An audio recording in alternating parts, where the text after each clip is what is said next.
केशवाय नमः। ॐ नारायणाय नमः। ॐ माधवाय नमः।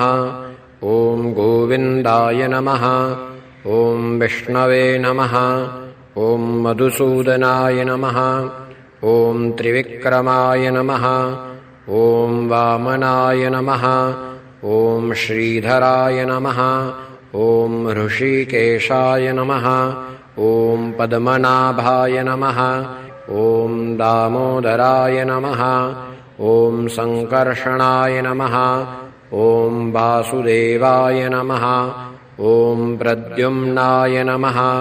ॐ अनिरुद्धाय नमः। ॐ पुरुषोत्तमाय नमः। ॐ अधोक्षजाय नमः।